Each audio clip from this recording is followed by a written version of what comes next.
31. Menapaki jalan yang berliku.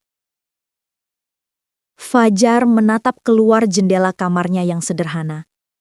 Pagi itu, udara masih segar, embun menempel di kaca jendela, dan cahaya matahari perlahan masuk menerangi meja belajarnya yang penuh dengan buku, catatan, dan beberapa rancangan yang belum sempat ia selesaikan. Sudah lama ia tidak merasakan pagi dengan tenang. Hatinya masih dipenuhi keraguan, terutama setelah berbagai konflik yang ia hadapi bersama teman-temannya. Namun, di balik keraguan itu, ada tekad yang semakin menguat. Ia tahu perjalanan hidupnya tidak akan pernah lurus dan mulus. Selalu ada tikungan tajam yang menguji. Fajar menarik napas panjang seakan mencoba mengisi dadanya dengan energi baru. Hari itu, ia berjanji pada dirinya sendiri. Tidak ada lagi yang bisa menghentikannya untuk terus melangkah. Pertemuan yang tak disangka. Siang harinya, Fajar berangkat menuju kampus. Di sepanjang perjalanan, pikirannya melayang pada apa yang sudah ia lalui.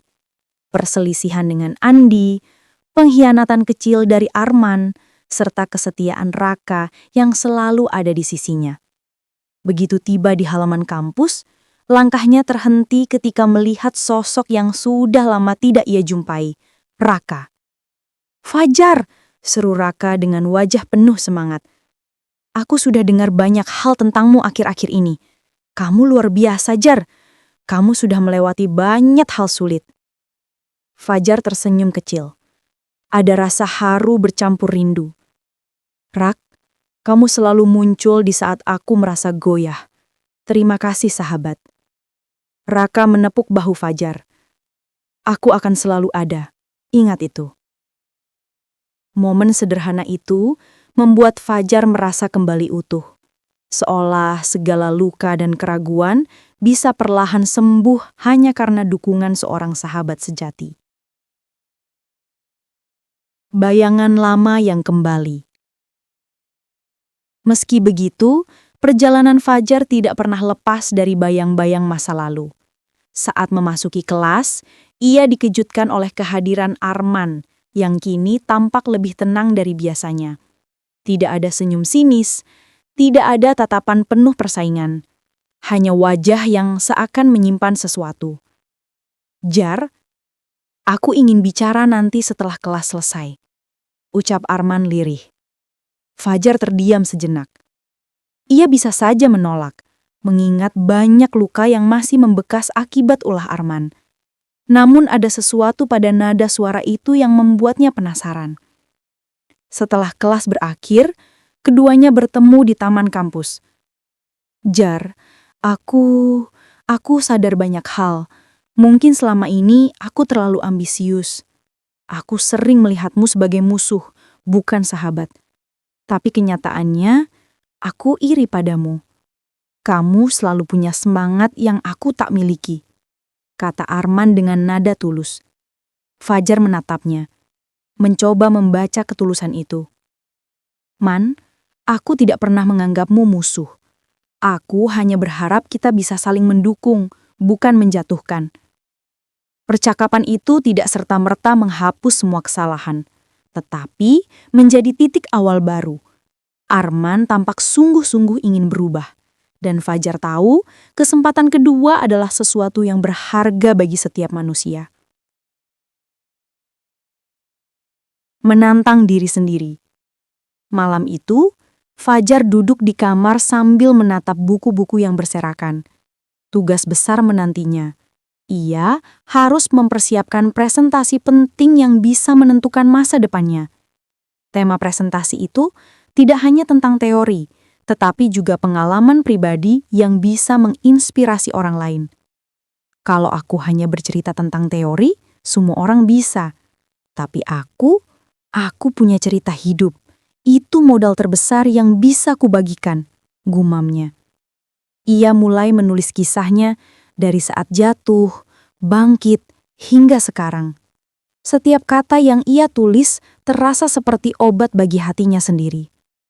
Malam semakin larut, tetapi semangatnya tidak padam. Hari presentasi. Hari yang ditunggu pun tiba. Aula kampus penuh dengan mahasiswa, dosen, bahkan beberapa tamu undangan. Fajar berdiri di depan panggung.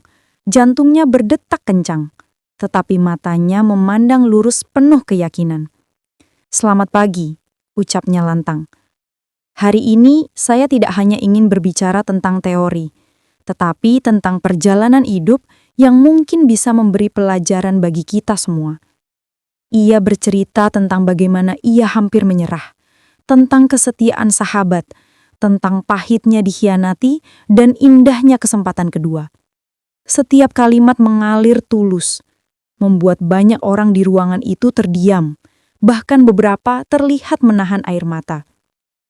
Raka yang duduk di bangku depan menggenggam tangan erat, bangga pada sahabatnya. Arman menunduk, seakan merasa setiap kata itu ditujukan juga untuk dirinya. Saat acara selesai, Fajar keluar aula dengan senyum lega. Raka menyambutnya dengan pelukan hangat. "Kamu luar biasa, Jar. Aku yakin masa depanmu akan cemerlang." Arman datang kemudian, menyalami Fajar dengan wajah sungguh-sungguh. "Jar, aku masih punya banyak salah, Jar. Tapi mulai sekarang, izinkan aku berjalan di jalur yang lebih baik bersamamu." Fajar mengangguk. Kita semua berhak mendapatkan kesempatan kedua. Hari itu menjadi titik balik baru dalam hidupnya. Bukan akhir dari perjalanan, melainkan awal dari babak yang lebih menantang. Bab 32. Persimpangan jalan. Langkah Fajar terasa lebih ringan setelah presentasi itu. Ruang hatinya yang sempat sesak kini perlahan terbuka. Namun ia tahu, setiap ketenangan selalu membawa tantangan baru. Hidup tidak berhenti di satu kemenangan kecil. Kabar yang mengejutkan. Beberapa hari setelah presentasi, Fajar menerima telepon dari dosennya, Pak Damar. "Fajar, saya bangga dengan apa yang kamu sampaikan tempo hari. Namun ada hal penting yang ingin saya bicarakan. Bisa kita bertemu sore ini di ruang dosen?" Fajar terkejut. Nada suara Pak Damar terdengar serius, tidak seperti biasanya. Dengan sedikit cemas, ia mengiyakan. Sore itu di ruang dosen, Pak Damar menjelaskan, "Kampus kita mendapat kesempatan mengirim satu mahasiswa untuk program pertukaran ke luar negeri. Kamu masuk dalam kandidat utama. Tetapi syaratnya berat. Kamu harus menyiapkan proposal penelitian yang matang dalam waktu singkat." Fajar terdiam, antara gembira dan takut.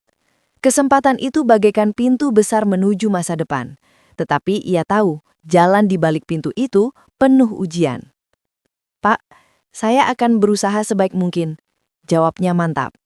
Konflik batin. Malamnya, Fajar duduk termenung. Di satu sisi, ia ingin meraih kesempatan itu. Di sisi lain, ia takut meninggalkan orang-orang yang berarti dalam hidupnya, terutama Raka, yang selalu setia mendampinginya. Saat sedang berpikir, pesan masuk dari Raka. "Jar, apapun yang terjadi, aku akan selalu dukung kamu. Jangan ragu ambil kesempatan besar kalau itu memang untuk masa depanmu." Fajar meneteskan air mata. Dukungan itu terasa begitu tulus. Namun dalam hatinya, masih ada keraguan. Apakah ia siap melangkah jauh, meninggalkan kenyamanan dan orang-orang yang ia sayangi? Pertemuan dengan Arman. Beberapa hari kemudian, Arman mendekati Fajar. Wajahnya tampak lebih bersahabat. "Jar, aku dengar kamu terpilih jadi kandidat program itu. Selamat ya, aku tahu kamu layak," katanya. Fajar mengangguk. "Terima kasih, Man, tapi aku masih ragu. Aku takut meninggalkan semua yang sudah kujalani di sini." Arman menatapnya lekat. "Jar, aku dulu sering salah menilai, tapi ada satu hal yang kupelajari. Peluang besar tidak datang dua kali. Kalau kamu percaya ini jalanmu, jangan ragu, ambil." Kata-kata itu justru datang dari orang yang dulu sering menjadi lawannya. Fajar tersenyum kecil, merasa bahwa bahkan dari mulut Arman pun bisa lahir motivasi yang berharga. Perjuangan menyusun proposal. Hari-hari berikutnya, Fajal mengurung diri di perpustakaan. Ia membaca ratusan referensi, menulis, lalu menghapus lagi. Raka sering datang menemaninya, memberi semangat meski hanya dengan secangkir kopi hangat. "Jar, jangan terlalu keras pada dirimu. Kamu sudah melakukan yang terbaik," kata Raka suatu malam. "Tapi Rak, aku takut gagal. Kalau aku tidak lolos, semua orang akan kecewa," jawab Fajar lelah. Raka menapuk bahunya. "Gagal itu bagian dari proses. Yang penting, kamu sudah mencoba dengan sepenuh hati." Ucapan itu menenangkan hati Fajar. Ia kembali fokus, menulis dengan penuh keyakinan. Hari penentuan. Proposal akhirnya selesai. Fajar menyerahkannya pada Pak Damar dengan wajah cemas. "Bagus sekali, Fajar," komentar Pak Damar sambil tersenyum. "Saya yakin ini punya peluang besar." Beberapa minggu kemudian hasil diumumkan. Aula kampus kembali dipenuhi mahasiswa. Fajar duduk di deretan depan, Raka di sampingnya, Arman beberapa kursi di belakangnya. "Dengan bangga kami umumkan, mahasiswa yang terpilih mewakili kampus dalam program pertukaran ini adalah Fajar Pratama," ucap salah satu dekan. Tepuk tangan menggema. Fajar berdiri, menunduk penuh syukur. Namun di balik kebahagiaan itu, hatinya kembali bergetar. Perjalanan baru akan segera dimulai, perjalanan yang bisa mengubah seluruh arah hidupnya.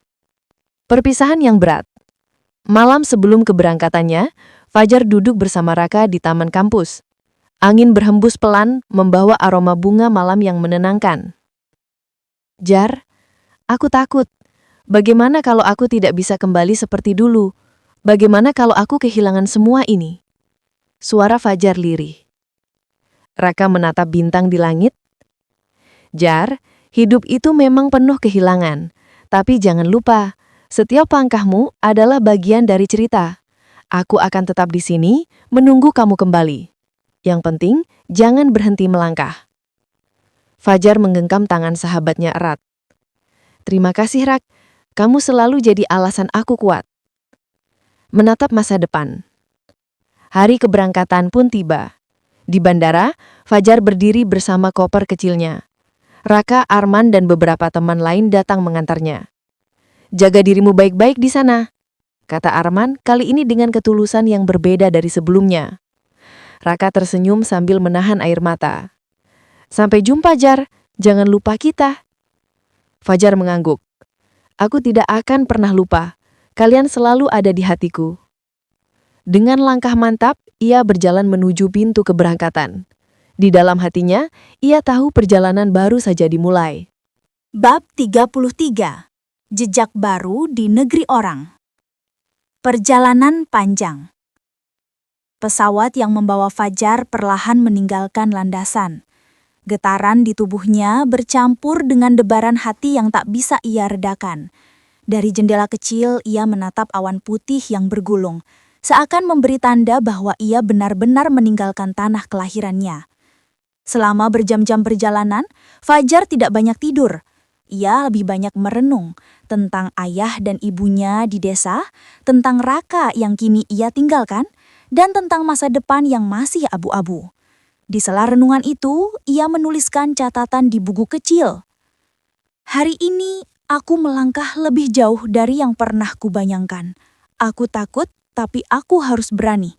Untuk keluarga, untuk sahabat, untuk diriku sendiri." Tiba di negeri baru. Ketika pesawat mendarat, Fajar disambut oleh udara dingin yang menusuk. Kota yang kini menjadi tempat tinggal barunya tampak megah, penuh gedung tinggi dengan cahaya lampu yang berkilauan.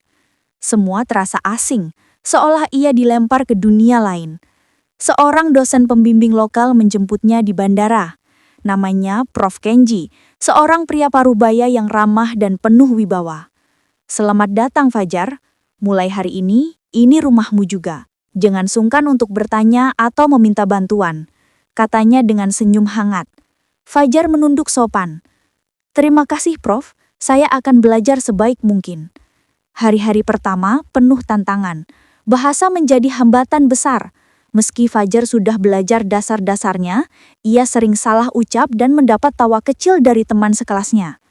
Namun ia tidak menyerah. Setiap malam ia berlatih di depan cermin, membaca buku teks, dan menonton video pembelajaran. Selain bahasa, gaya hidup juga membuatnya kaget. Di sini semua serba cepat, penuh aturan, dan orang-orang cenderung individualis. Fajar yang terbiasa dengan kehangatan desa sempat merasa terasing. Namun ia selalu mengingat pesan Raka, jangan berhenti melangkah. Pesan itu menjadi mantra yang menguatkannya setiap kali ia ingin menyerah. Sahabat baru. Suatu hari Fajar bertemu dengan seorang mahasiswa lokal bernama Hiroshi. Berbeda dengan yang lain, Hiroshi justru ramah dan senang membantu. "Kamu orang Indonesia ya? Aku pernah ke sana sekali. Orang-orangnya hangat," kata Hiroshi sambil tersenyum. Fajar mengangguk. "Iya benar, aku senang bisa bertemu kamu di sini. Rasanya tidak terlalu sendiri." Sejak itu mereka sering belajar bersama. Hiroshi tidak hanya mengajari Fajar bahasa, tapi juga memperkenalkan budaya, makanan, bahkan cara menghadapi dosen yang terkenal keras. Kenangan yang membakar semangat. Suatu malam, Fajar menerima surat elektronik dari Raka. Isinya singkat tapi penuh makna. "Jar, aku bangga padamu. Ingat, apapun yang kamu capai di sana, jangan lupakan dari mana kamu berasal. Desa kita, keluargamu, dan persahabatan ini akan selalu menunggu." Air mata Fajar jatuh di layar laptopnya. Ia merasakan kekuatan baru. Ia sadar, perjalanan ini bukan hanya tentang dirinya, tetapi juga tentang membawa nama baik orang-orang yang mempercayainya. Ujian pertama. Beberapa bulan berlalu, tugas besar pertamanya datang, mempresentasikan riset awal di hadapan para profesor. Ruangan besar itu membuat jantungnya berdebar. Ia teringat kembali presentasi di kampusnya dulu, saat ia berhasil membungkam keraguan dengan keberanian. Kali ini ia harus menghadapi audiens yang lebih kritis dengan bahasa yang bukan ibunya. Saat tiba gilirannya, Fajar melangkah ke depan. Nafasnya teratur, tangannya sedikit gemetar. Tapi begitu ia mulai bicara, semua rasa takut perlahan memudar. Kata-kata mengalir bukan hanya dari hafalan, melainkan dari hati. Para profesor mendengarkan dengan serius. Setelah ia selesai, sejenak ruangan hening lalu tepuk tangan bergema. Prof. Kenji tersenyum lebar. "Good job Fajar, you did very well." Fajar menunduk dalam, matanya berkaca-kaca. Ia tahu perjuangan ini baru permulaan. Kesepian yang menyergap. Meski banyak pencapaian, Fajar tidak bisa menghindari rasa sepi. Malam-malam dingin di kamar kecilnya sering membuatnya rindu rumah. Ia merindukan suara jangkrik di desanya, wajah ibunya yang sabar, dan candaan Raka yang selalu membuatnya tertawa. Dalam kesepian itu, ia sering berdoa meminta kekuatan agar tetap teguh. Ia juga menuliskan semua rasa rindunya dalam buku catatan, menjadikannya bahan bakar untuk terus melangkah. Sebuah insiden. Suatu sore, kampus dikejutkan oleh insiden. Salah satu laboratorium mengalami kerusakan peralatan akibat kesalahan teknis. Fajar kebetulan ada di dekat lokasi, dan tanpa ragu ia membantu menyelamatkan beberapa data penting. Keberaniannya membuatnya dipuji oleh dosen dan mahasiswa lain. Dari situ, ia mulai dikenal sebagai mahasiswa asing yang bukan hanya pintar, tapi juga peduli. Langkah lebih jauh. Setelah setahun, Fajar bukan lagi anak asing yang gikuk.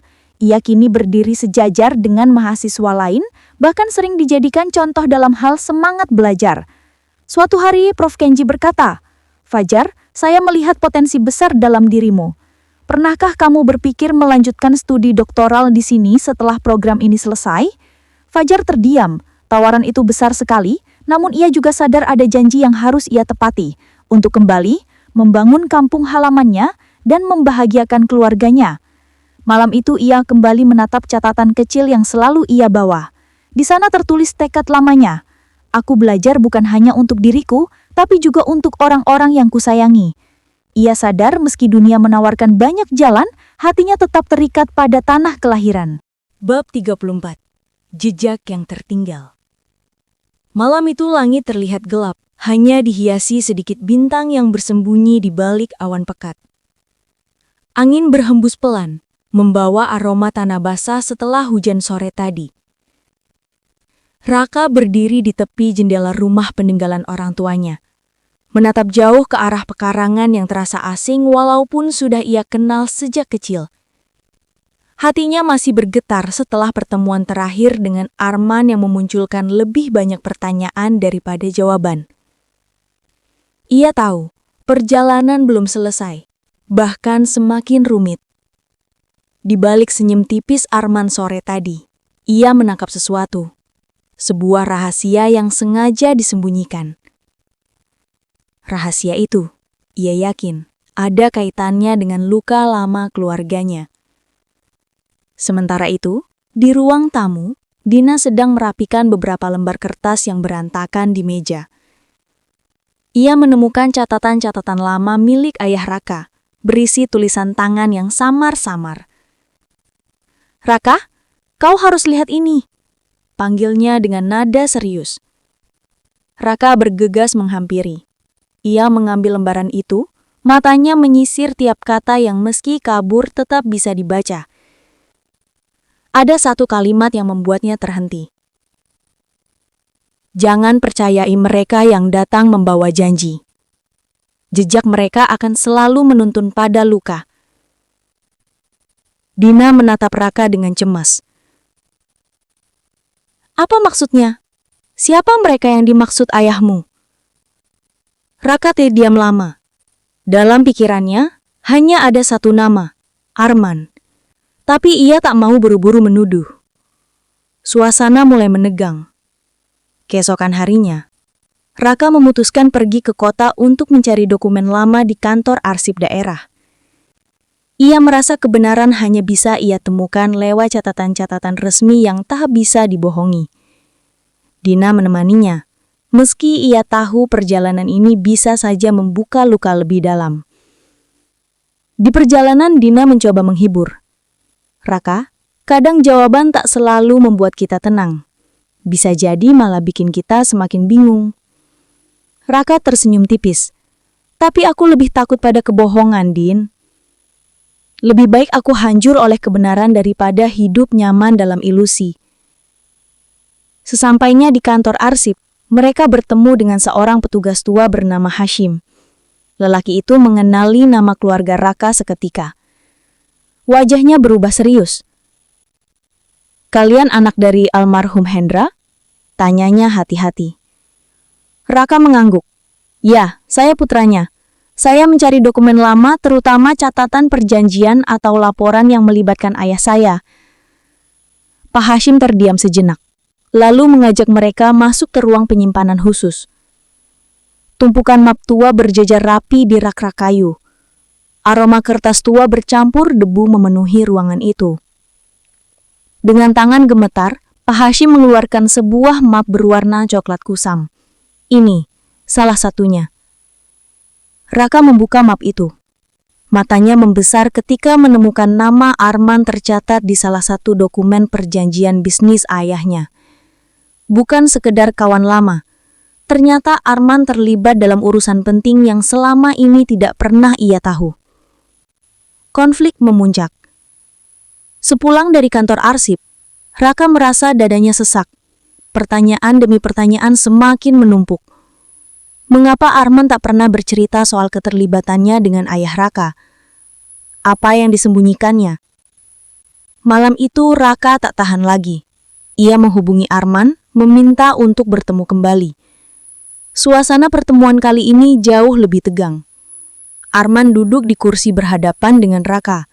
Tatapannya menusuk namun tetap penuh wibawa. "Aku menemukan namamu dalam catatan ayahku," ucap Raka tegas. "Mengapa kau tak pernah menceritakan hal ini?" Arman menarik napas panjang. "Karena ada hal yang tak seharusnya kau tahu terlalu cepat, Raka. Jika kau belum siap, kebenaran hanya akan menghancurkanmu. Aku sudah cukup dewasa untuk menanggungnya." Sergah Raka. Arman menatapnya lama, lalu berkata lirih. "Ayahmu bukan orang yang kau kira." Kalimat itu bagai petir di siang bolong. Dina yang ikut hadir menutup mulutnya terkejut mendengar ucapan Arman. Raka sebaliknya merasa darahnya mendidih. Rahasia yang terungkap.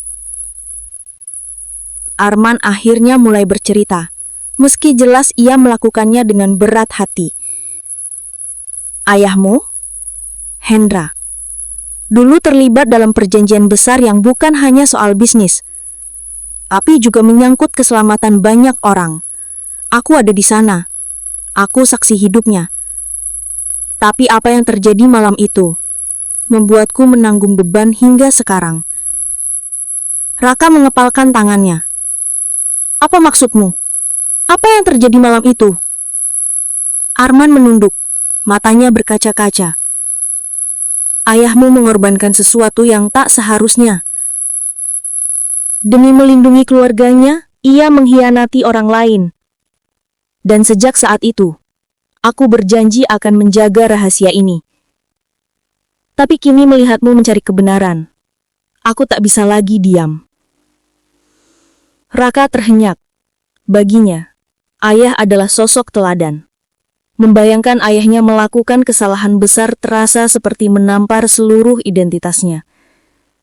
Dina menggenggam tangan Raka, mencoba menenangkannya. Jejak yang tertinggal. Malam itu berakhir tanpa jawaban pasti, hanya meninggalkan lebih banyak luka. Tapi di balik semua itu, satu hal menjadi jelas. Jejak masa lalu akan selalu membayangi, entah disukai atau tidak. Raka berdiri sendiri di depan rumah saat fajar menyingsing. Cahaya matahari perlahan menyapu gelap malam, seolah memberi harapan baru. Ia tahu, perjalanan ini belum selesai. Masih banyak bab yang harus ia temukan, masih banyak luka yang harus ia jahit kembali.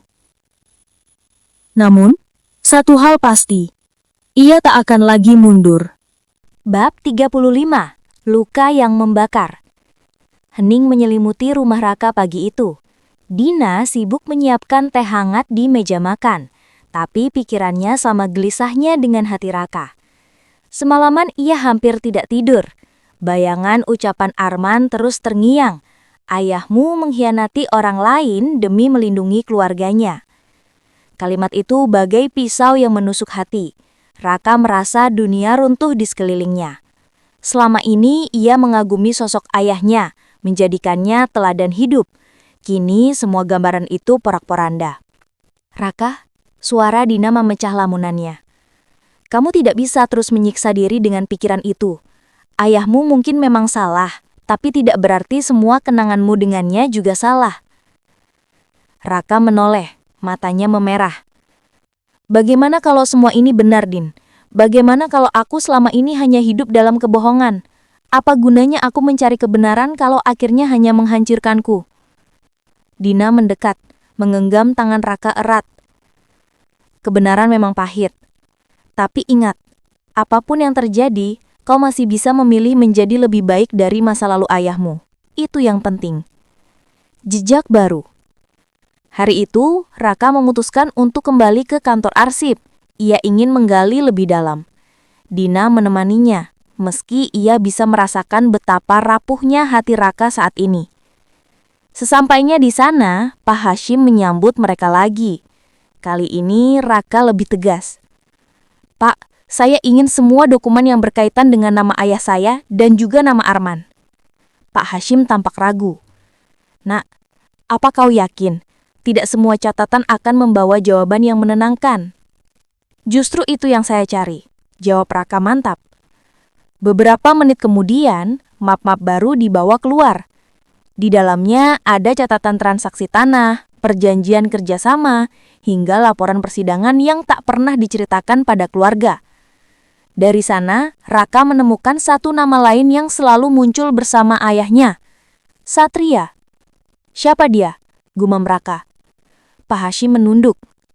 Satria adalah korban dari keputusan ayahmu. Ia kehilangan segalanya malam itu.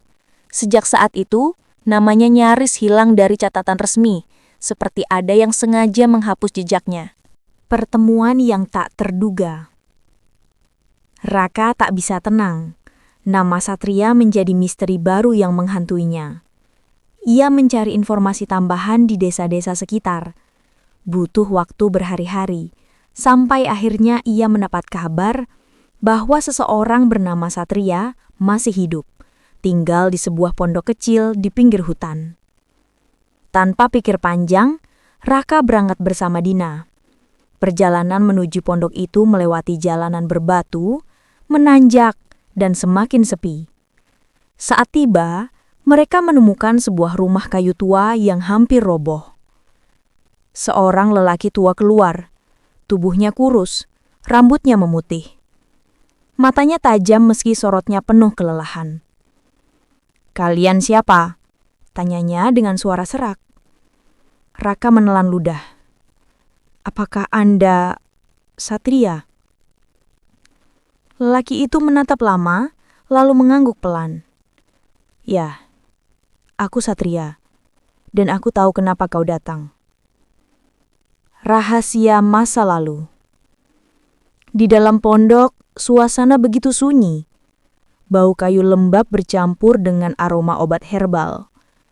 Satria duduk di kursi reot, memandang Raka lekat-lekat. "Kau anak Hendra, bukan?" tanyanya. Raka mengangguk. "Ya, aku datang untuk mencari kebenaran. Apa yang sebenarnya terjadi dulu? Apa yang membuat ayahku disebut sebagai pengkhianat?" Satria terdiam lama, seakan menimbang apakah ia harus mengungkapkan segalanya. Akhirnya ia menarik napas panjang. "Malam itu, kami semua dijebak. Ayahmu punya pilihan, menyelamatkan keluarganya atau menyelamatkan kami yang terjebak dalam perjanjian. Ia memilih keluarganya, dan aku kehilangan segalanya. Jadi, benar, ayahku mengorbankan orang lain." Suara Raka bergetar. Satria mengangguk, matanya basah. "Tapi jangan salah, aku tidak membencinya sepenuhnya. Aku tahu, setiap ayah pasti akan memilih melindungi keluarganya. Aku hanya tidak pernah bisa melupakan luka itu. Luka yang membakar." Raka merasa tubuhnya lemas. Semua kebenaran yang ia cari ternyata hanya menambah beban. Dina yang duduk di sampingnya ikut terisak, merasakan betapa beratnya beban yang kini dipikul Raka. "Lalu, mengapa Arman masih melindungi rahasia ini?" tanya Dina. Satria menatap jauh keluar jendela. Karena Arman juga ada di sana malam itu. Ia tahu semuanya, dan ia memilih membiarkan rahasia itu terkubur. Mungkin karena ia ingin melindungimu, Raka. Atau mungkin karena ia sendiri takut pada luka yang lebih dalam. Raka mengekalkan tangannya. "Aku tidak bisa terus begini. Aku harus menyelesaikan ini apapun caranya." Satria menepuk bahunya pelan.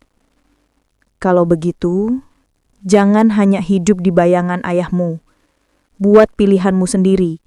Jangan ulangi kesalahan yang sama." Bab 36, Jalan Baru yang Terbuka. Senja perlahan turun di langit desa. Warna jingga keemasan berpendan di cakrawala, sementara angin lembut membawa aroma tanah basah setelah hujan sore tadi. Raka duduk di teras rumah sederhana orang tuanya. Rumah itu kini sudah jauh berbeda dibandingkan dulu.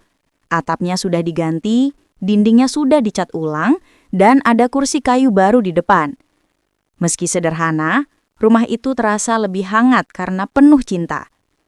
Secangkir teh panas mengepul di hadapannya, pandangannya menerawang jauh ke langit. Sejak lulus kuliah dengan predikat terbaik dan bekerja di perusahaan teknologi besar di kota, hidupnya berubah drastis. Namun perubahan itu justru membawa kegelisahan yang tak henti-hentinya. Ia memang sudah sukses, tapi hati kecilnya sering bertanya, apakah semua ini cukup? Apakah kebahagiaan hanya sebatas gaji besar, kantor megah, dan tepuk tangan dari orang-orang yang dulu meremehkannya? Ibu Sari menghampiri dari dalam rumah. Wajahnya kini tampak lebih cerah dibandingkan dulu, meski kerutan tetap menghiasi. Tangannya masih rajin bekerja, meski tidak lagi seberat dulu, karena kebutuhan keluarga sudah jauh lebih ringan. Ia duduk di samping putranya, menatap lembut. Iya, Raka, ibu senang melihatmu berhasil. Tapi ibu bisa merasakan hatimu masih ada yang mengganjal. Raka tersenyum tipis, menunduk sejenak sebelum menjawab. Iya, Bu.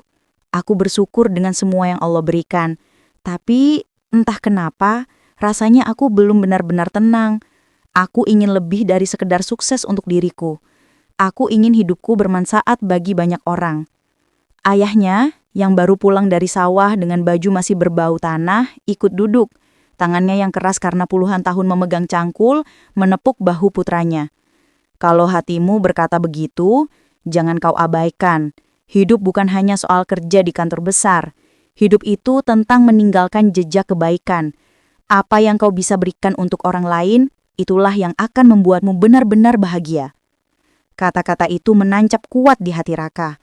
Malam itu setelah sholat Isya, ia masuk ke kamar lamanya. Di meja kayu tua yang sudah penuh coretan, masih tersimpan sebuah buku tulis lusuh. Buku yang dulu ia gunakan untuk menuliskan cita-cita. Ia membuka lembar demi lembar. Tulisan tangan remaja yang canggung itu kini terbaca jelas. Aku ingin sukses.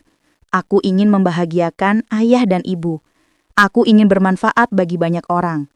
Air matanya menetes.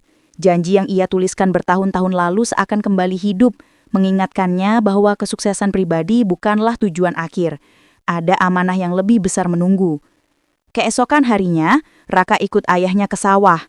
Meski kini sudah berpendidikan tinggi dan bekerja di kota, ia tidak pernah malu turun ke lumpur, merasakan tanah basah di telapak kaki.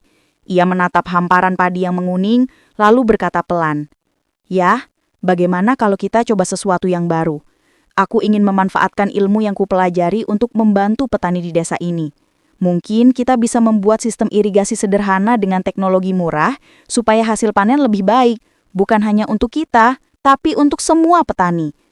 Ayahnya menatap heran, lalu tersenyum bangga. "Kamu memang berbeda, Rak. Kalau niatmu baik, ayah dukung sepenuhnya. Tapi ingat, perubahan besar tidak datang cepat. Kamu harus sabar." Hari-hari berikutnya, Raka mulai menyusun rencana. Ia menggunakan tabungannya untuk membeli beberapa peralatan, pompa air sederhana, pipa plastik, dan panel surya kecil untuk menghemat listrik. Ia juga mengajak beberapa pemuda desa untuk ikut terlibat. Awalnya banyak yang ragu. Raka ini sok pinter saja, mana mungkin teknologi bisa dipakai di desa kita, begitu kata sebagian orang. Namun Raka tidak menyerah. Ia tahu keraguan itu wajar. Setiap malam setelah pulang dari kantor di kota, ia menyempatkan waktu pulang ke desa. Ia menjelaskan kepada para petani bagaimana sistem irigasi itu bisa membantu mereka. Ia menggambar sketsa di tanah, memperlihatkan alur air yang akan lebih merata. Perlahan beberapa orang mulai tertarik. Mereka melihat kesungguhan Raka, bukan hanya kata-kata kosong. Suatu sore ketika uji coba pertama dilakukan, semua orang berkumpul di sawah. Mata mereka menatap penuh penasaran. Raka menyalakan pompa air yang terhubung dengan panel surya. Dalam beberapa menit, air mulai mengalir melalui pipa-pipa, menyebar ke petak-petak sawah yang biasanya sulit terjangkau. Para petani bertepuk tangan, bersorak kegirangan. "Subhanallah, airnya benar-benar sampai ke semua bagian sawah," seru salah satu petani. Wajah Raka bersinar bahagia, bukan karena keberhasilannya sendiri, melainkan karena ia bisa melihat senyum di wajah orang-orang desa. Senyum yang dulu jarang muncul karena panen selalu tidak menentu. Kini ada harapan baru. Namun keberhasilan itu juga menimbulkan tantangan baru. Beberapa orang yang dulu meremehkannya mulai merasa iri. Tono, sahabat sekaligus rival masa kecil Raka yang sempat bekerja bersama Raka di proyek desa, mulai merasa tersisih. Meski Raka selalu mengajaknya terlibat, Tono masih menyimpan rasa minder. "Kenapa semua orang hanya memuji Raka? Bukankah aku juga ikut bekerja?" Keluhnya pada ibunya Burini. Burini yang dulu sering menghina keluarga Raka, kini berubah lebih bijak setelah melihat ketulusan Raka. Ia menasehati anaknya. "Ton, jangan iri. Lihatlah niat Raka. Dia tidak bekerja untuk dirinya sendiri, tapi untuk banyak orang. Kalau kamu ingin dihargai, ikutlah dengan tulus, bukan dengan rasa dengki." Kata-kata itu menampar hati Tono. Ia terdiam, merenung, lalu akhirnya berani menemui Raka. Dengan wajah canggung, ia berkata, "Rak, maafkan aku, selama ini aku sering merasa iri, tapi aku ingin ikut membantumu sepenuh hati. Boleh?" Raka menyenyum lebar menepuk pundaknya. Tentu, Ton. Aku butuh teman seperjuangan. Kita bisa membangun desa ini bersama-sama. Sejak saat itu, proyek kecil Raka tidak lagi berjalan sendirian. Ia dan Tono bahu-membahu melibatkan lebih banyak pemuda desa. Mereka tidak hanya membangun sistem irigasi, tapi juga merintis kelompok tani modern. Raka mengajarkan cara memanfaatkan teknologi sederhana, sementara Tono mengurus koordinasi dengan para petani. Berbulan-bulan kemudian, hasil panen meningkat pesat. Desa yang dulu dikenal miskin dan tertinggal, kini mulai diperhatikan banyak pihak. Beberapa media lokal bahkan datang meliput. Nama Raka semakin dikenal, bukan sebagai pegawai perusahaan besar di kota, tapi sebagai pemuda desa yang membawa perubahan nyata. Malam itu, setelah semua kerja keras, Raka duduk di bawah pohon jati yang dulu sering menjadi tempatnya merenung saat kecil. Langit penuh bintang, seperti dulu. Bedanya, kini ia tidak lagi merasa kecil dan tak berdaya. Ia sudah membuktikan bahwa biji kecil yang tekun bertumbuh bisa menjadi pohon besar yang menaungi banyak orang. Dalam doa malamnya, ia berbisik, "Ya Allah, terima kasih Engkau telah membimbing langkahku. Jadikanlah aku hamba yang selalu bermanfaat bagi sesama. Jangan biarkan aku lupa daratan. Dan semoga aku bisa menjaga amanah ini sampai akhir." Matanya berkaca-kaca. Ia tahu perjalanan masih panjang. Akan ada tantangan baru, akan ada ujian lain. Tapi ia juga tahu, selama ia setia pada niat dan doa, tidak ada yang mustahil. Jalan baru telah terbuka, dan Raka siap melangkah lebih jauh lagi. Bab 37. Jejak yang semakin luas. Fajar merekah di ufuk timur. Cahaya oranye perlahan mengusir gelap malam yang masih tersisa. Suara ayam berkokok bersahutan dari penjuru desa. Raka berdiri di pinggir sawah, menghirup udara segar yang bercampur dengan aroma embun dan tanah basah. Hari itu terasa berbeda. Bukan hanya karena panen raya akan segera dimulai, tetapi juga karena desa kecil yang dulu dipandang sebelah mata, kini sedang menjadi sorotan banyak orang. Beberapa minggu terakhir, berita tentang keberhasilan petani di desa Sidowangi dalam meningkatkan hasil panen berkat sistem irigasi sederhana yang dibangun bersama Raka dan Tono tersebar luas. Beberapa media menulis kisah mereka. Bahkan, ada undangan dari universitas terdekat agar Raka berbicara di seminar tentang teknologi tepat guna untuk desa. Namun, di balik semua itu, hati Raka tetap diliputi rasa rendah hati. Ia sadar semua ini bukan semata hasil usahanya, melainkan anugerah Allah yang memudahkan langkahnya. Ia hanya menjalankan peran kecil dalam skenario besar yang sudah diatur. Ketika para petani mulai berdatangan ke sawah dengan wajah penuh semangat, Tono menghampiri Raka. Wajahnya berseri, tak lagi dipenuhi rasa iri seperti dulu. "Rak, kau tahu tidak, panen tahun ini hampir 2 kali lipat dari tahun lalu. Orang-orang sampai tidak percaya. Kita benar-benar membuat sejarah," katanya sambil terkekeh. Raka tersenyum. "Alhamdulillah, Ton. Tapi ingat, ini baru awal. Kalau kita berhenti di sini, semua akan sia-sia.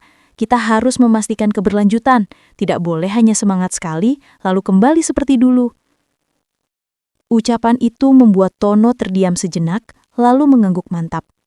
"Kau benar, kita harus membuat sistem, bukan hanya proyek sekali jadi." Hari itu panen raya berlangsung meriah. Lahan sawah penuh dengan orang-orang yang bekerja sambil bersenandung. Teriakan gembira terdengar setiap kali karung-karung padi terisi penuh. Anak-anak berlarian di pematang, tertawa riang. Para ibu menyiapkan hidangan sederhana di gubuk sawah. Nasi hangat, sayur lodeh, dan sambar terasi yang aromanya menggoda. Ketika matahari mencapai puncaknya, seluruh warga desa berkumpul untuk syukuran. Doa bersama dipimpin oleh Pak Kiai, seorang tokoh agama yang disegani. Suaranya bergetar penuh haru. "Ya Allah, Engkau telah menunjukkan kebesaran-Mu melalui anak muda ini. Jadikanlah keberkahan ini berlanjut untuk generasi berikutnya." Semua mata tertuju pada Raka. Ia merasa pipinya panas, bukan karena matahari, melainkan karena malu menerima pujian yang seakan terlalu besar. Setelah doa selesai, ia berdiri dan berkata, "Bapak, Ibu, semua sahabatku, keberhasilan ini bukan karena aku. Ini karena kebersamaan kita. Kalau kita tidak bersatu, semua ini tidak akan terjadi. Mari kita jaga semangat ini. Jangan berhenti di sini. Tepuk tangan bergemuruh. Raka tahu, itu bukan hanya tepuk tangan untuk dirinya, tetapi untuk semangat baru yang tumbuh di hati setiap orang desa. Beberapa hari kemudian, Raka menerima panggilan telepon dari kantornya di kota. Atasannya menawarkan promosi besar, jabatan manajer proyek dengan gaji 3 kali lipat. Itu adalah kesempatan emas yang dulu selalu ia impikan. Namun, tawaran itu membuat hatinya goyah. Jika ia menerimanya, ia harus lebih sering berada di kota, jauh dari desa dan program yang sedang berkembang. Jika ia menolaknya, mungkin ia akan dianggap melewatkan kesempatan karir yang langka. Malam itu, ia merenung di teras rumah. Angin malam bertiup pelan, membawa suara jangkrik dan kodok dari sawah. Ibunya keluar membawa segelas susu hangat, lalu duduk di sampingnya. "Raka, kenapa wajahmu murung?" tanya Ibu Sari lembut. Raka menarik nafas panjang. "Bu, aku dapat tawaran promosi besar di kantor. Tapi kalau aku terima, aku harus meninggalkan desa lebih sering. Aku bingung." Ibunya menyenyum bijak. "Nak, dunia ini penuh pilihan. Tidak ada jalan yang tanpa resiko. Tapi, tanyakan pada hatimu, apa yang membuatmu benar-benar bahagia? Uang dan jabatan besar, atau senyum orang-orang yang hidupnya berubah karena perjuanganmu?" Bab 38. Ujian kepercayaan. Mentari pagi kembali menyinari desa Sidowangi. Udara segar bercampur aroma padi yang mulai menguning, menandakan musim panen kedua akan segera tiba. Aktivitas warga semakin ramai sejak koperasi desa berjalan lancar. Para petani tak lagi bingung menjual hasil panennya, dan anak-anak muda sibuk dengan kegiatan belajar di balai desa. Namun di balik semarak itu, Raka merasakan beban yang berbeda. Ia kini dianggap sebagai pemimpin tidak resmi oleh warga, seseorang yang suaranya selalu didengar. Setiap masalah, kecil maupun besar, selalu dibawa kepadanya. Meski ia bersyukur atas kepercayaan itu, kadang ia merasa khawatir. Apakah ia mampu memikulnya? Pagi itu, Raka menerima kabar mengejutkan. Seorang aparat kecamatan datang membawa surat resmi. Isinya adalah pemberitahuan bahwa koperasi desa harus melalui proses verifikasi lebih lanjut. Ada laporan anonim yang menyebut koperasi itu tidak transparan dan berpotensi merugikan warga. Berita itu menyebar cepat dan menimbulkan keresahan. Di balai desa, beberapa warga mulai berbisik. "Jangan-jangan uang simpanan kita disalahgunakan," kata seorang bapat. Yang lain menimpali. "Betul, kita harus hati-hati, jangan sampai kena tipu." Raga merasa dadanya sesak. Ia tahu, laporan itu tidak benar. Semua catatan koperasi tercatat rapi, terbuka untuk siapa saja. Tapi fitnah memang selalu lebih cepat menyebar daripada kebenaran. Malam itu, ia duduk lama di teras rumah. Ibunya mendekat, menatapnya dengan penuh kasih sayang. "Nak, Allah sedang menguji keikhlasanmu. Kalau niatmu lurus, jangan takut. Hadapi dengan tenang." Keesokan harinya, Raka mengundang seluruh warga ke balai desa. Suasana tegang ketika semua berkumpul. Raka berdiri di depan, menatap wajah-wajah yang dulu penuh semangat, kini berubah ragu. Dengan suara mantap, ia berkata, "Bapak, Ibu, sahabat semua, saya mendengar kabar tentang koperasi kita. Saya ingin menegaskan, tidak ada 1 rupiah pun yang disalahgunakan. Semua tercatat di sini." Ia mengangkat map berisi laporan keuangan. 1 per 1 halaman diperlihatkan, lengkap dengan tanda tangan bendahara dan saksi. Tono membantu menjelaskan mekanisme tabungan dan pembelian bibit. Semua transparan. Beberapa orang mulai berbisik lagi, kali ini dengan nada lega. Tapi masih ada yang skeptis. "Kalau memang jujur, kenapa bisa ada laporan ke aparat?" tanya seorang lelaki tua. Raka menarik napas. Fitnah itu lebih mudah daripada kebenaran. Mungkin ada yang tidak senang melihat kita maju, tapi saya tidak akan lari dari tanggung jawab. Kalau perlu, saya bersedia diaudit kapan saja. Suasana hening. Perlahan, keraguan mulai mencair. Pak Kiai yang sejak tadi diam, akhirnya angkat bicara. Saya kenal Raka sejak kecil. Dia bukan anak yang mencari keuntungan pribadi. Saya percaya padanya. Kalau masih ada yang ragu, mari kita doakan agar Allah menunjukkan yang benar. Dukungan itu seperti air sejuk di tengah panas. Tepuk tangan mulai terdengar, meski tidak serentak. Raka tahu, ini belum berakhir. Audit dari kecamatan tetap harus dilalui. Tapi ia merasa lega karena sebagian besar warga masih mendukung.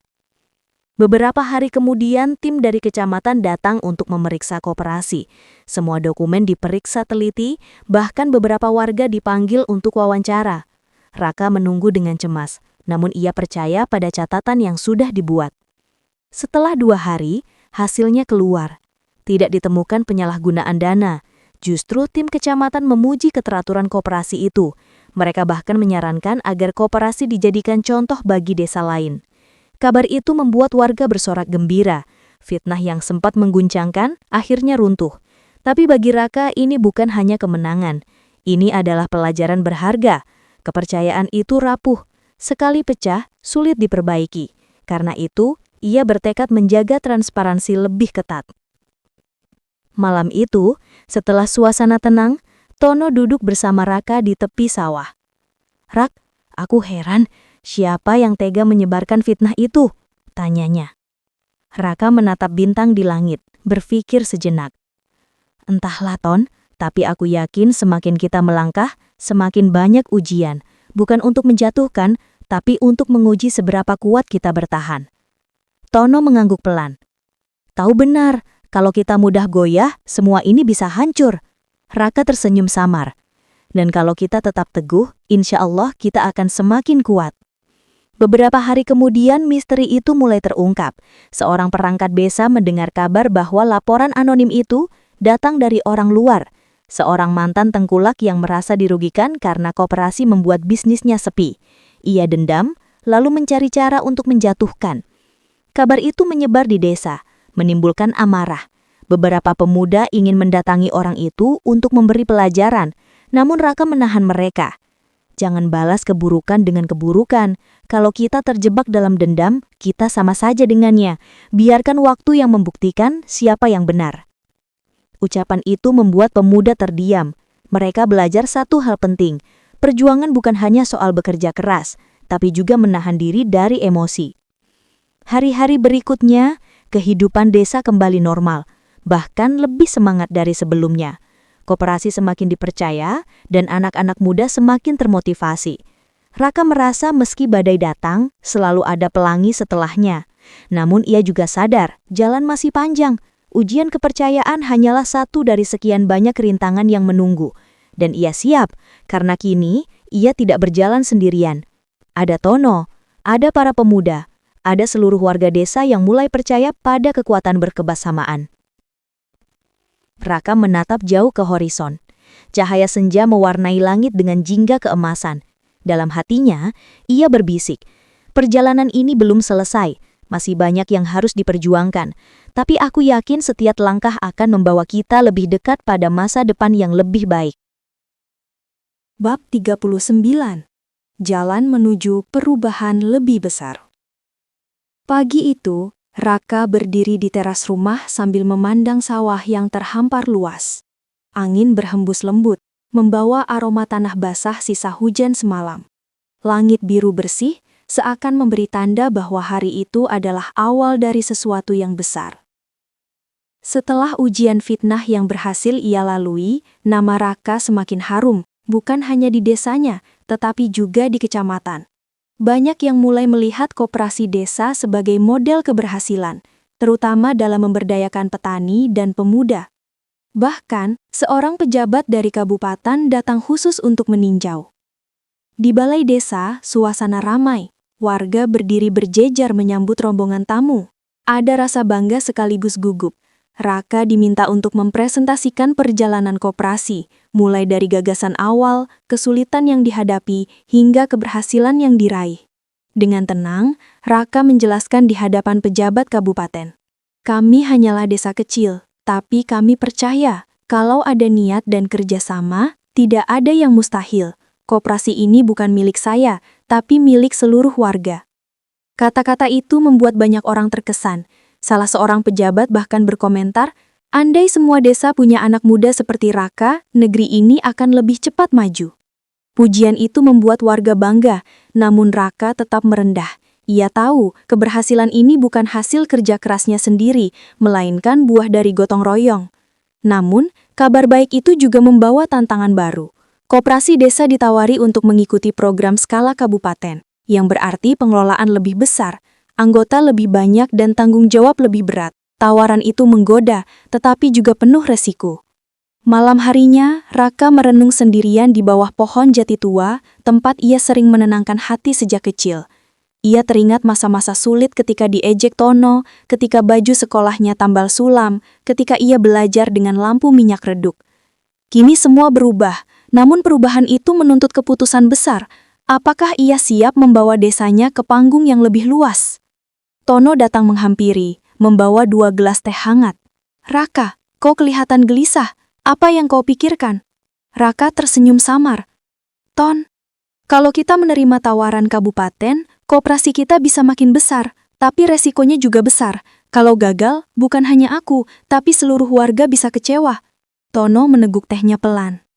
Aku tahu kau takut mengecewakan, tapi coba pikir. Bukankah sejak awal kita juga menghadapi resiko? Dulu, orang-orang ragu. Dulu kita diejek, tapi kita tetap jalan. Dan buktinya, kita berhasil. Raka terdiam.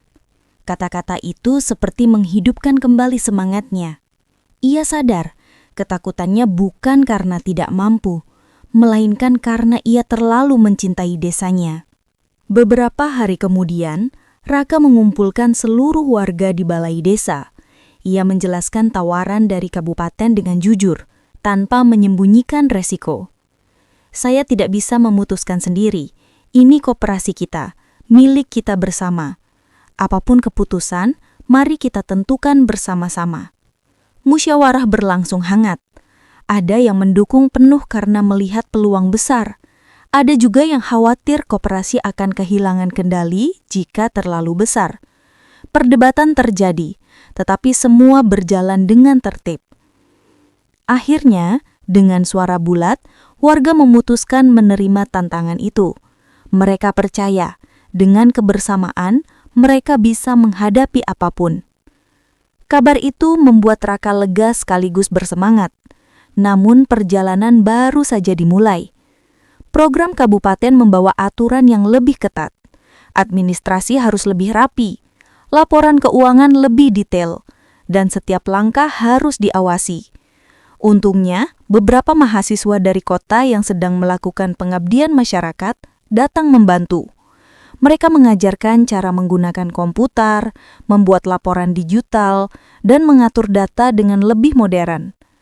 Bagi Raka dan warga, semua itu adalah dunia baru. Mereka terbiasa mencatat di buku tulis, bukan di layar komputer. Tapi semangat belajar tidak pernah padam. Malam-malam balai desa ramai oleh suara ketikan keyboard dan tawa anak muda yang saling belajar. Di tengah kesibukan itu, muncul masalah baru. Beberapa warga merasa tersisih karena tidak mengerti teknologi. Mereka takut koperasi berubah menjadi sesuatu yang hanya bisa diakses anak muda, sementara orang tua ditinggalkan. Raka mendengar keluhan itu dengan serius. Ia tahu koperasi tidak boleh kehilangan jati diri, yaitu kebersamaan. Maka ia membuat kebijakan sederhana. Anak muda harus menjadi pendamping bagi orang tua. Tidak boleh ada yang tertinggal. Kalau ada yang belum bisa, ajarkan. Jangan biarkan koperasi ini menjadi milik sebagian orang saja. Kebijakan itu disambut baik. Malam-malam berikutnya, anak-anak muda mengajari orang tua menggunakan komputer dengan sabar. Suasana itu menghangatkan hati. Generasi tua dan muda duduk bersama, tertawa bersama, belajar bersama. Meskipun begitu, perjalanan tetap penuh tantangan. Ketika koperasi mulai berkembang di tingkat kabupaten, muncul tawaran dari investor swasta yang ingin menanamkan modal besar. Tawaran itu sangat menggiurkan. Modal segar, fasilitas baru, dan kesempatan ekspansi cepat. Namun syaratnya, koperasi harus berbagi kepemilikan. Warga kembali bingung. Beberapa berpendapat menerima investasi itu akan mempercepat kemajuan, tapi sebagian menolak karena takut koperasi kehilangan kendali. Raka berada di persimpangan. Ia tahu keputusan ini akan menentukan masa depan koperasi. Malam itu, ia kembali merenung, kali ini bersama ayahnya. "Yah, kalau kita menerima investasi itu, koperasi bisa berkembang cepat. Tapi kalau salah langkah, kita bisa kehilangan semuanya," ujar Raka. Ayahnya menatap langit penuh bintang. "Nak, ingatlah satu hal, cepat tidak selalu baik. Pohon yang tumbuh terlalu cepat bisa rapuh. Tapi pohon yang tumbuh perlahan, akarnya kuat dan tahan badai." Ucapan itu menusuk hati Raka. Ia sadar, koperasi bukan sekedar bisnis. Ini adalah rumah harapan bagi desanya. Maka keesokan harinya, ia berdiri di depan warga dan berkata, "Kita tidak akan menjual masa depan kita demi keuntungan cepat. Lebih baik kita berjalan perlahan, tapi tetap milik kita sepenuhnya." Keputusan itu membuat beberapa orang kecewa, tapi sebagian besar warga merasa lega. Mereka tahu, Raka tidak hanya memikirkan keuntungan, tetapi juga menjaga ruh kebersamaan. Akhirnya koperasi tetap melangkah dengan cara mereka sendiri. Tidak tergesa-gesa, tetapi pasti. Dan meski jalannya panjang, mereka percaya, dengan akar yang kuat, mereka akan bertahan. Malam itu, setelah semua keributan reda, Raka berdiri di tepi sawah. Angin malam berhembus lembut. Ia memandang bintang-bintang yang seolah tersenyum. Dalam hati ia berbisik, "Ya Allah, terima kasih. Engkau telah menunjukkan jalan. Aku akan terus berjalan, meski perlahan, demi cinta pada desa ini." Bab 40. Ombak yang menguji. Mentari pagi muncul dari ufuk timur. Sinarnya perlahan menyingkap kabut tipis yang menyelimuti sawah. Raka berdiri di beranda rumahnya, menatap hamparan hijau yang biasanya menenangkan hati. Namun kali ini, pikirannya penuh beban. Koperasi desanya memang sudah berkembang. Setelah keputusan menolak investor, warga semakin percaya kepada kepemimpinan Raka. Akan tetapi, perjalanan tidak berjalan mulus. Persaingan mulai terasa, terutama dari pihak luar desa yang merasa tersaingi. Suatu hari, kabar mengejutkan datang. Sebuah koperasi besar dari kota tetangga menuduh koperasi Raka menyalahi aturan perdagangan karena menjual hasil tani dengan harga lebih rendah. Tuduhan itu langsung menyebar luas. Media lokal mulai menulis berita. Sebagian menyudutkan koperasi desa. Warga panik. "Bagaimana ini Raka? Kalau tuduhan itu benar, kita bisa ditutup," ujar seorang ibu dengan wajah cemas. Raka menghela napas panjang. "Tenang Bu, kita tidak menyalahi aturan. Harga yang kita tawarkan memang lebih rendah, tapi itu karena kita memotong rantai tenggulak. Kita harus buktikan dengan data." Sejak itu, balai desa berubah menjadi pusat kesibukan. Raka dan pemuda lain mengumpulkan bukti, catatan transaksi dan perjanjian dengan para petani. Semua dilakukan untuk menunjukkan bahwa koperasi bekerja sesuai aturan. Namun, masalah tidak berhenti di situ. Koperasi dari kota itu memiliki koneksi kuat dengan pejabat kabupaten. Laporan mereka cepat ditindaklanjuti, dan dalam waktu singkat, koperasi Raka mendapat panggilan resmi untuk sidang klarifikasi di kabupaten. Hari itu menjadi hari yang paling menegangkan. Raka bersama beberapa perwakilan warga naik mobil bak terbuka menuju kabupaten. Sepanjang perjalanan, wajah mereka tegang. "Rak, kalau kita kalah, apa yang terjadi?" tanya Tono lirih.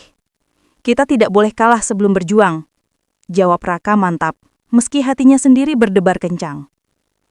Di ruang sidang kabupaten, suasana kaku. Para pejabat duduk di depan, sementara perwakilan koperasi kota menatap dengan wajah sinis. Mereka yakin koperasi desa tidak punya cukup bukti. Raka maju dengan tenang. Ia membuka presentasi sederhana, menampilkan alur perdagangan koperasi desa, bukti transaksi, hingga testimoni para petani. Kami tidak berniat merusak pasar, kami hanya ingin petani mendapat harga yang layak. Semua yang kami lakukan sesuai aturan, ucapnya tegas. Awalnya, sebagian pejabat terlihat ragu, tapi ketika beberapa petani maju dan bersaksi, suasana mulai berubah. Dulu kami hanya dapat sedikit dari hasil panen, tapi sejak ada koperasi, hidup kami lebih baik, kata seorang bapak dengan mata berkaca-kaca. Kesaksian itu menggugah hati banyak orang. Sidang berlangsung lama, namun akhirnya keputusan diumumkan. Koperasi desa dinyatakan tidak bersalah. Tuduhan koperasi kota terbukti tidak berdasar. Warga bersorak gembira. Namun bagi Raka, kemenangan itu terasa pahit. Ia menyadari keberhasilan membawa koperasi ke tingkat kabupaten membuat mereka jadi sasaran iri dan fitnah. Malam itu Raka kembali duduk di bawah pohon jati tua. Hening, hanya ditemani suara jangkrik. Laila datang menghampiri, membawa selimut kecil. Kau selalu kesini setiap hatimu berat ya? Tanyanya lembut. Raka tersenyum tipis. Pohon ini sudah menemaniku sejak kecil. Saat aku bingung, aku duduk di sini. Rasanya lebih tenang. Laila menatapnya penuh arti. Raka, aku tahu kau lelah, tapi percayalah, setiap cobaan adalah tanda bahwa langkahmu benar. Kalau jalanmu salah, tak akan ada yang menghalangi. Ucapan itu membuat hati Raka sedikit lega. Ia sadar, perjalanan masih panjang. Fitnah mungkin baru permulaan. Beberapa minggu kemudian tantangan baru datang. Hujan deras yang turun berhari-hari membuat sawah terendam banjir. Panen yang ditunggu-tunggu terancam gagal. Warga resah. Kalau gagal panen, bagaimana nasib kita, Rak? Raka tahu, ini ujian paling berat. Bukan fitnah, bukan tuduhan, tapi bencana alam yang tak bisa dilawan. Ia segera bergerak, mengajak warga membuat tanggul darurat, mengalirkan air ke sungai, dan menyelamatkan tanaman yang masih bisa diselamatkan. Meskipun bekerja siang malam, sebagian sawah tetap rusak.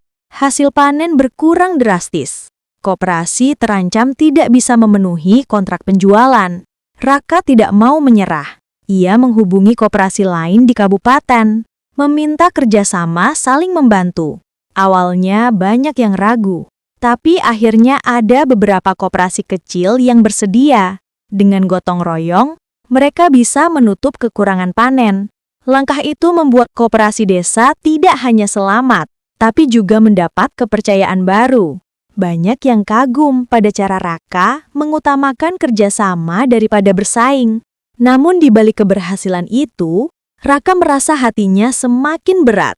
Ia mulai sadar. Memimpin koperasi berarti memikul beban ratusan keluarga. Setiap keputusan, setiap langkah bisa membawa harapan atau kehancuran. Di suatu malam hujan, ia kembali berbicara dengan ayahnya. "Yah, kadang aku merasa tidak sanggup. Beban ini terlalu berat untuk anak muda sepertiku." Ayahnya menepuk bahunya lembut. "Nak, pemimpin sejati bukan yang selalu kuat.